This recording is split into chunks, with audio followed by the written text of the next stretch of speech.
ఈ రోజున national startup డేని మనం సెలబ్రేట్ చేస్తూ ఉన్నాం. దానికి గల కారణం ఏంటి అంటే భారతదేశంలో స్టార్టప్ కంపెనీస్ అనేటువంటివి ఎంకరేజ్ చేయడానికి, ఎవరైతే స్టార్టప్ కంపెనీస్ని ఏర్పాటు చేయడానికి ఆసక్తి చూపుతారో వారికి సంబంధించి ఒక ప్రత్యేక దినం అనేటువంటిది ఉండాలి అనేటువంటి ఉద్దేశంతో జనవరి 16ని మనం నేషనల్ స్టార్టప్ డేగా సెలబ్రేట్ చేస్తూ ఉన్నాము. మొట్టమొదటిసారిగా మనం చూసుకుంటే 2021లో నేషనల్ స్టార్టప్ డేని సెలబ్రేట్ చేయగా దీనిని సెలబ్రేట్ చేసేటువంటి వారు వాణిజ్యం మరియు పరిశ్రమల మంత్రిత్వ శాఖ వారు.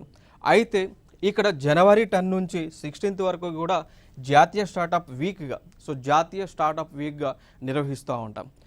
ఈ వీక్లో మనం ఏం చేస్తాము అంటే ఎవరైతే పరిశ్రమలు పెట్టడానికి ముందుకు వచ్చేటువంటి వారు ఉంటారో వారికి కావాల్సినటువంటి రుణాలను మంజూరు చేయడమే కాకుండా స్కిల్ని వారికి అందించడం, నైపుణ్య శిక్షను వారికి ఇవ్వటము, దాంతోపాటు స్టార్టప్స్ పెట్టడానికి కావాల్సినటువంటి గైడెన్స్ని, ఫినాన్షియల్ అసిస్టెన్స్ని వివిధ రూపాలలో ఇస్తూ ఉంటారు కేంద్ర ప్రభుత్వం.